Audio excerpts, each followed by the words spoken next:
I've realized that I've been talking a lot about the embassy. In fact, I've been yakking a lot about the embassy and not doing what Mr. O'Halloran asked me to do, which was to try and tell you some of the things that I sort of saw when I got to Moscow, how it was to live there. So I'll try and move on to that, if I may, and give you an idea of what it was like living there. And I would start, I think, with the place we were living. And that in itself is a sort of a story, because before I left Washington, of course, I was briefed on living conditions in Moscow. And one of the things I was told was that we would have a 2-bedroom apartment in a block of apartments where diplomats and their families lived. I would have a 2-bedroom apartment. No. My family at that point consisted of myself and my wife and 4 children, including a new baby, a little guy who was 6 months old, which would be rather a lot for a 2-bedroom apartment, you might think. But there was another thing you had to consider, which was that we had to take a babysitter in from the West with us. Every family with children had to do that. And the reason for that was that you couldn't get a Russian babysitter. They didn't work evenings, which of course was when we needed them. And another point was that from a security point of view, a Russian babysitter was not really a very good idea, because they were all controlled by Soviet security. So my wife and I thought about this as a problem and decided we couldn't possibly live in a 2-bedroom apartment. She and I, the 2 of us, plus a maid, plus 4 children, including a new baby. So we made a very important decision, which I still regret as I look back at it a long time later, which was to send the 2 older girls to boarding school, which is what we did. They went to boarding school in Scotland. And that was what the situation was when I left Washington.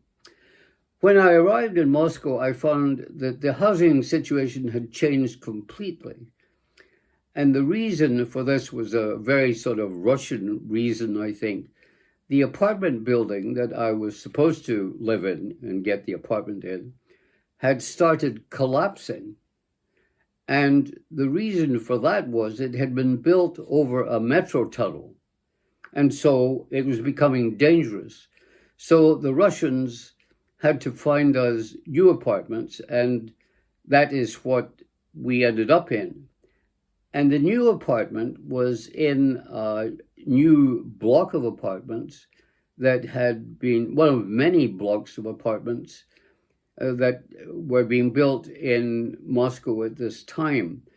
The housing situation was really incredibly bad.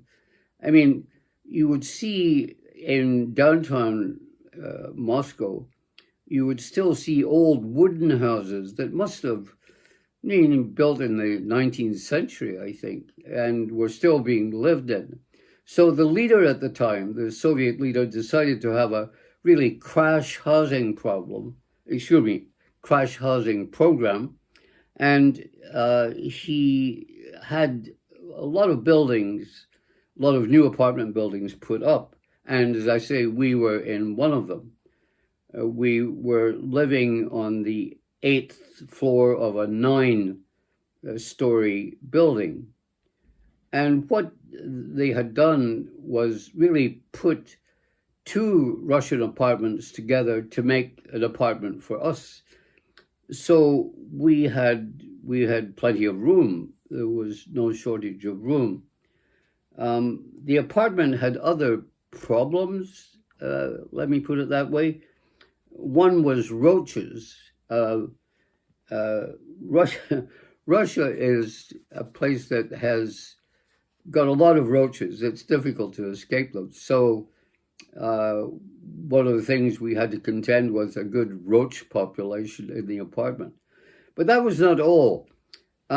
Before my wife got there, she came in after I arrived. I had to sort of look at the new apartment and see if there were things I could do to fix it up. And one of the things that was really striking was that the wallpaper, they had different Soviet wallpapers in the various rooms. And so far as we could tell, and when I say we, I mean myself and the other guys who were also moving into this apartment building, we looked at the wallpapers and they were incredible. I mean, there was one I remember which looked as if it was a row of cabbage heads, really a big head that looked like a cabbage. And there was a row of these along, and then on top of that, there was another row, and on top of that, another row. And, you looked at that and you knew you would go start raving mad if you had to live in it. So we got paint from the embassy, the guys like myself who were living there, and I painted the walls of our apartment before my wife arrived, because I knew that if she came there and saw the cabbage heads, it would not be a good thing. So it was not an easy situation, you might say. We weren't living downtown either. We were living out an apartment sort of between the what was then the main airport, Vnukovo, and the middle of town. So we were not downtown.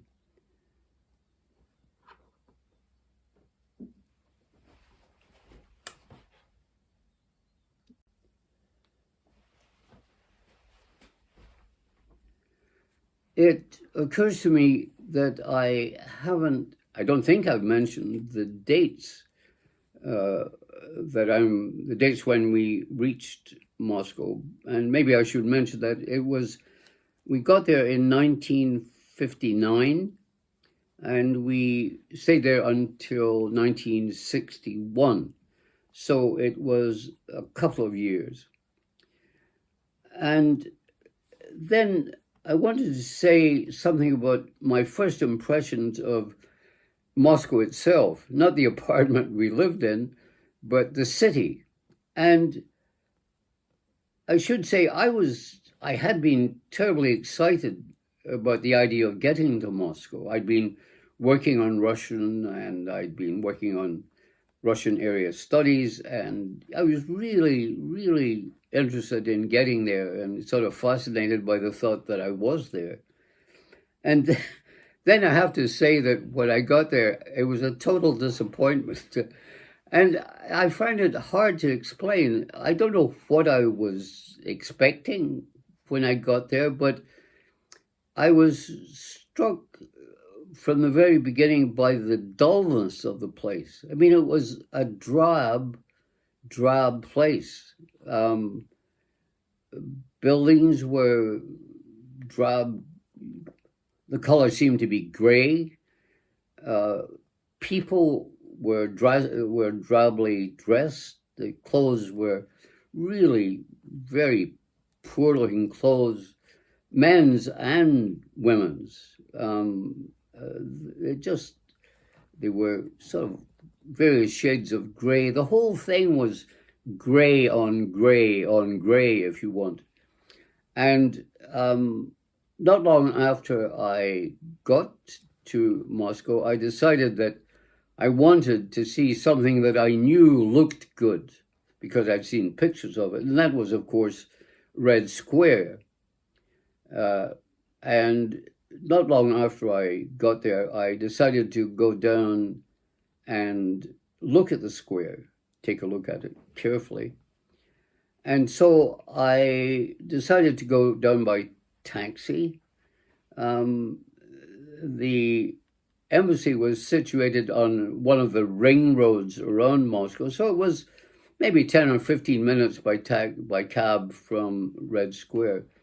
So I walked along from the embassy one day to a taxi rank that was fairly close and got into a taxi, and the taxi driver looked at me and said, after a minute or two, "Are you a foreigner?" And I said, "Yes, I am. I'm an American." And there was a pause, and then he said to me, "What kind of weather do you have in the United States?" This was, of course, in Russian, but the amazing thing about it was that it was exactly the sentence that we had learned in our Russian language training. Remember, I mentioned already, I think, these dopey sentences that we had to learn by heart over and over and over again. Well, this was one of them. What kind of weather do you have in the United States? And maybe I'm exaggerating when I say I almost fell off my seat when I heard it, but it was a shock. I mean, how did this guy, did he know of our lessons, And then there was a question of what to answer. And my Russian wasn't good enough to try and give him a lecture on weather in the United States, which is a fairly complicated subject. And you know what I did? And, it was a mad moment, but I answered him with the sentence that we had learned in Russian training, which was also dopey. I don't know if you remember it, but it was in California and Florida, it often rains at night, but during the day it's pleasant, which, as you know, is a nonsense sentence. Well, I said it, and I'm not making this up. Hand on heart, this actually happened. And I thought it was the funniest thing I'd run into in a while. I wrote to all the friends I had who'd been in Russian training with me saying, don't throw away that sentence. You'll find it handy someday. And then we went on down into Red Square. And the taxi went off and I was left on my own there. And it is a marvelous place, I think. It's one of the best cityscapes I know. I mean, I really like Red Square. And how could you describe it? It's a long rectangular square. One side of it has the Kremlin walls, and then behind the Kremlin walls, the Kremlin itself, which is, Kremlin in Russian means fortress. And when you say fortress, you think of a castle. But this is much more than a castle. It's a big area with, for instance, I think 2 or 3 cathedrals in it, plus the palaces that the Tsars used to use when they were in Moscow. And I thought it was great. So there was the Kremlin walls, and then in front of the Kremlin walls, there was the Lenin-Stalin tomb, where the bodies of these Soviet leaders had been preserved and kept, and people would go and visit the tomb. Nowadays, I might just say in passing, Stalin is no longer in the tomb. He has been removed and buried, I think, somewhere in the Kremlin wall. But at that time, he and Lenin were there in this marvelous looking tomb right in front of the Kremlin walls. So you had that, and then you had this marvelous cathedral also in the in the square St. Basil's, with its onion domes, one of these incredibly Russian-looking churches. You can't believe it's for real, but very beautiful. And on the side opposite the Kremlin, you had the only department store in Moscow at the time, which had the kind of unprepossessing title. It was called the State Universal Store. And it took up, as I remember, almost the whole of the other side of the square. So it was a big store.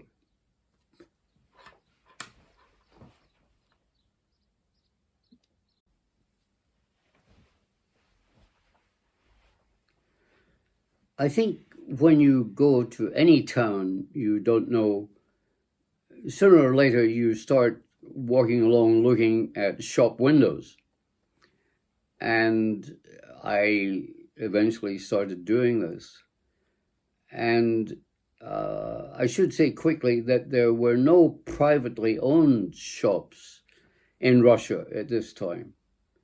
They were all owned by the state. Usually, in the case of stores in a town like that, there would be a part of the district council that would own all the stores.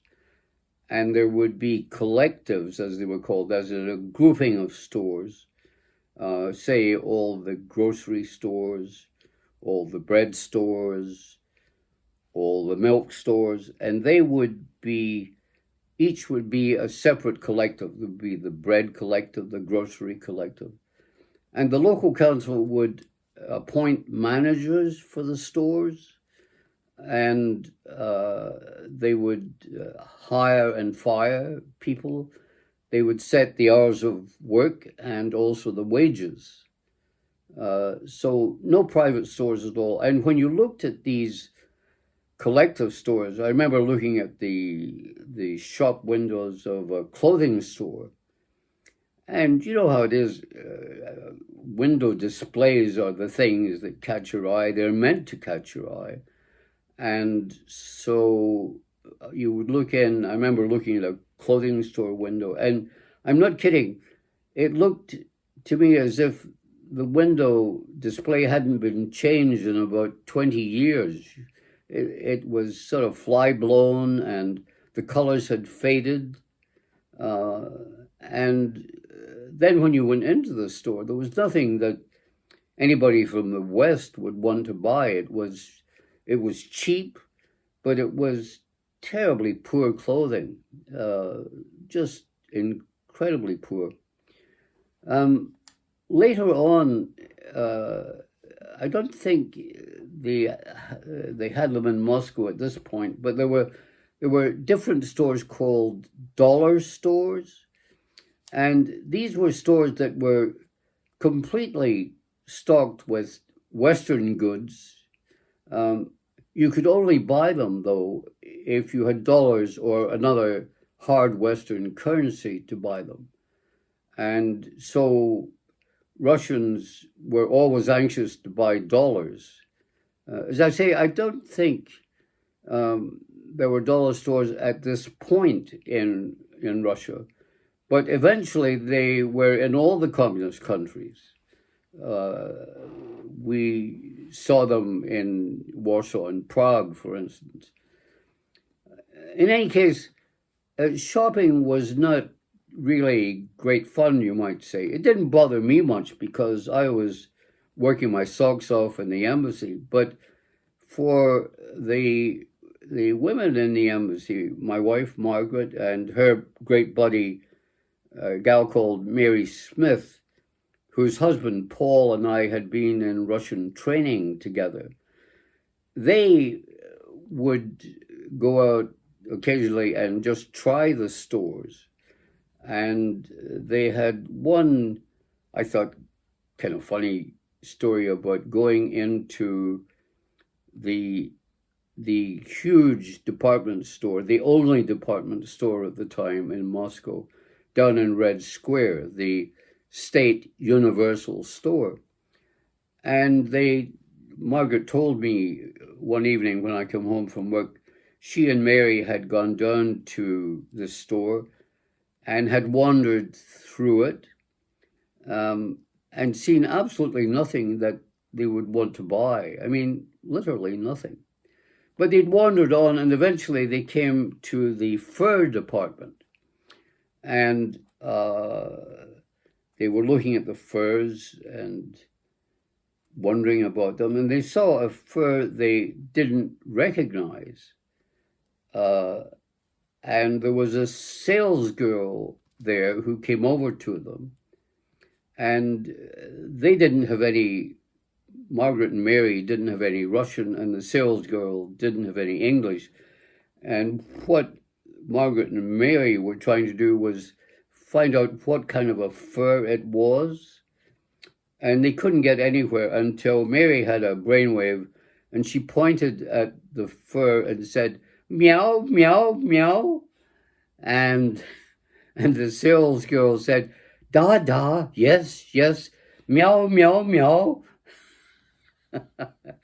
They didn't buy any furs that day. So that was sort of one kind of odd bit of shopping. Then there was something else that was curious at the time. The Russians were at this time getting really interested in automation. They had looked at, I think, Western automotive processes in industry and liked them. And then they got a curious idea, which was to have some kind of automation in their food stores. Now that's kind of a little difficult to think how they would do it, but I'll give you an example.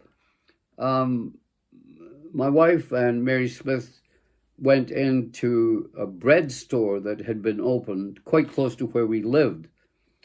It was a new row of stores on the bottom floor of an apartment building with neon signs above each. And the neon signs were interesting. I mean, you know, you might have thought that, say, the vegetable store would have a fancy title like Green Heaven or something like that. But no, not in Russia. The neon sign above the door said vegetables. And the sign above the bread store said bread. And above the milk store, milk. And that was what it was. Anyway, Margaret and Mary went into the bread store. And I should say, just in passing, that Russian bread was excellent. It was really delicious bread and very cheap. So they wanted to buy a loaf each. And, you know, in the West, where we are used to shopping, if you wanted to buy a loaf, you would go into a grocery store and pick up a loaf and pay for it, and that would be it. But automation had come to the Soviet Union, and here's what happened. They went into the bread store, they went over to the sales desk, they paid for the loaf they wanted, they got a token for a machine that sold their kind of loaf. And I should say there was a whole row of machines in the store, each selling a different kind of loaf. So they went over to the machine, put in the token, pulled a lever, and sure enough, a loaf came down a chute, and they collected it. They thought this was a peculiar way of buying a loaf of bread. So before they left the store, they went and sort of peeked behind the machines that were dispensing the bread to see what was going on there. And what was going on there was this. Behind each machine was a table with a stack of loaves on it. And there was a lady standing beside each table.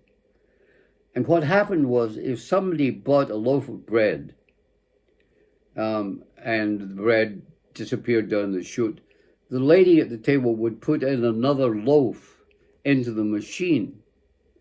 Now, can you imagine that as automation? And yet, the Russians were very proud of it. And they thought that, they were coming forward into modern times. They also went into the vegetable store next door, and Margaret wanted to buy a couple of kilograms of potatoes. So she paid for the potatoes, got the token, went to a machine, put the token in, pulled a lever, and expected to get, a 2-pound or 2-kilo bag of potatoes coming down the chute. Instead of which, she got 2 kilograms of potatoes, which came down the chute loose and ended up all round her ankles. And she had to pick each potato up and put it in a bag herself. So it was that kind of thing.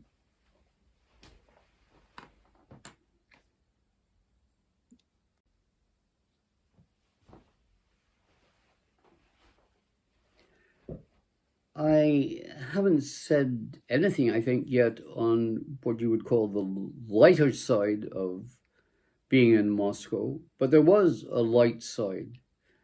And it was, for my wife and myself, it was chiefly the ballet. When we went to Russia, we didn't know much about ballet. We hadn't seen much. But you do tend to see a lot there. And I remember vividly the first time I went, or we went to see Swan Lake at the Bolshoi Ballet.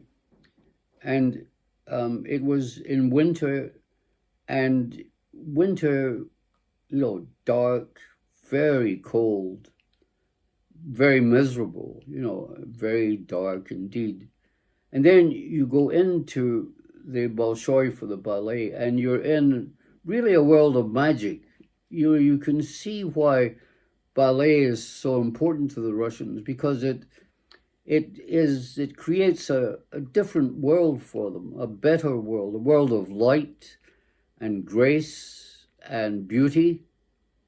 And that struck me then, that it was probably more important to them than anything else in their sort of popular culture for that reason. But there was also, marvelous music, very good theater. You could go and see the Russian classics like Chekhov plays done in the the real style of the times, late Tsarist times, with the old uniforms. And it was that the theater was absolutely first rate. So just to say to you that Moscow was not all sort of gloom and doom. It had some very good things in it too. And one thing, before I forget, is the caviar. Again, I think we'd had some caviar before we went to Moscow, but when we got there, it was an absolute feast. If you could get some, it wasn't easy. You couldn't buy it sort of off the shelves. But we had a Russian lady in the embassy, who had her own ways and means of getting you caviar from time to time. And if you were nice to her and asked her nicely, she would try and get you some. And when you got it, I remember you would take a mayonnaise jar, a mayo jar, a pretty big jar, not a huge jar, a sort of a medium-sized jar, and you'd get it filled with the best caviar for $5. And I think you'd probably have to take a mortgage out to pay for that much caviar these days. But it was marvelous stuff. So we had a pretty good time on the caviar. Now, I haven't mentioned probably the most important thing that happened to us when we were there in terms of relations between us and the Soviet Union. Here I go on politics again, but I'll try and be fairly short about it. But it concerns this plane that the Russians shot down, the U-2. It was a spy plane. And there is a sort of prequel to it, you might say. In the early 50s, we were getting worried about what the Russians were doing in missile development, and the Russians were worried about what we were doing.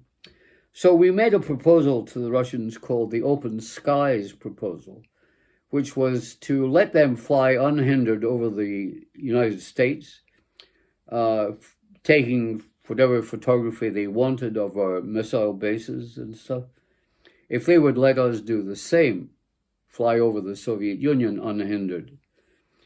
And they looked at it as if they might be interested, but eventually they decided not to. They said, no, it's just spying. And so after that, some American designers who knew the problem got together, and one guy sort of designed the U-2.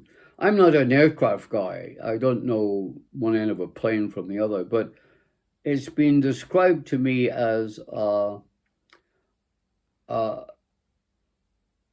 glider wrapped around a jet engine. It had very long wings, and these wings, I was surprised to read somewhere, actually flapped slightly when the plane took off, which seems kind of incredible. But the main thing about the plane was it flew at somewhere between 70 and 80,000 feet. And that was well above the range of Soviet aircraft at the time. The plane was really pretty invulnerable up at that height. I mean, a commercial airliner flies at, 30,000 to 35 maybe? And this thing was at 70,000. And so we built the plane in California. It was the Northrop company, I think, that built it. And then we started flying over the Soviet Union, using it as a spy plane. And the plane would start from Pakistan, from northern Pakistan, a town called Peshawar. It would fly north into the Soviet Union, would fly on north, and eventually it would exit the Soviet Union and land at an island off the Norwegian coast, which was a NATO base. And it was an 8-hour flight. It was a one-man plane, one man in the cockpit. It had absolutely no weapons on board. There were no bombs, no rockets, no missiles, no machine guns, but a lot of cameras. And we started using the plane in 1956, and it flew from then at various times until 1960. And then in May 1960, when I was in Moscow, they finally shot down the plane. I think it was a missile which didn't hit the plane directly. It was I think a near miss, but it was enough to bring the plane down. And eventually the pilot, who had difficulty getting out of the plane, managed to get out and bail out, parachuted down to Earth. This was near a town about 800 miles east of Moscow called Sverdlovsk. Anyway, we put out a fake story that this was a weather plane that had got lost. That's what governments do on things like that. And uh, we waited to see what the Soviet reaction would be. And the Soviet reaction was an interesting one. The leader of the time, a guy called Khrushchev, went to a meeting of their parliament and made a speech and said, you know, the Americans are saying this is a weather plane, but it was a spy plane. And they're probably wondering what happened to the pilot. But I can tell them the pilot is safe and well, and we have him. You know, so they burst our bubble. You know, there was nothing we could do then. The news was out. And they put the guy on trial. His name was Gary Powers, Francis Gary Powers, and sentenced him to, I think, 10 years. Then they did an interesting thing. They put the remains of the U-2 on public display in an exhibition hall in Gorky Park. And we were all, especially our military people, were interested to see what was left of the U-2. You know, was there anything there? And so there was a discussion, which I was not part of, on sending someone from the embassy to look at the U-2, what was left of it, on exhibition. And for some reason or other, which I can't really guess at, they decided to send me to look at the plane. And so I went along to Gorky Park on my own, which was also not very smart, I think. I would have thought they would want to send another guy with me, but they didn't. I went on my own, and it was a huge line. I mean, a huge line all through Gorky Park of Russians waiting to get in to see the plane. Now, there was a rule in Russia at the time that if you had a diplomatic identity card, which I had, of course, you could go to the top of any line, anywhere, including the top of the line to get into the Lenin-Stalin tomb on Red Square. And I knew this, and I knew that I could go to the top of the line and they would let me in. But I was worried about it because, you know, it was an American spy plane. I was somebody from the American embassy. They might pull some of their tricks, indignant Soviet citizens, you know, objecting and, you know, this sort of stuff. So I dithered, I think is the best way to put it. I dithered for a while before I made up my mind. But eventually I was going to be all day in the line if I went to the back of the line. So I went to the top of the line.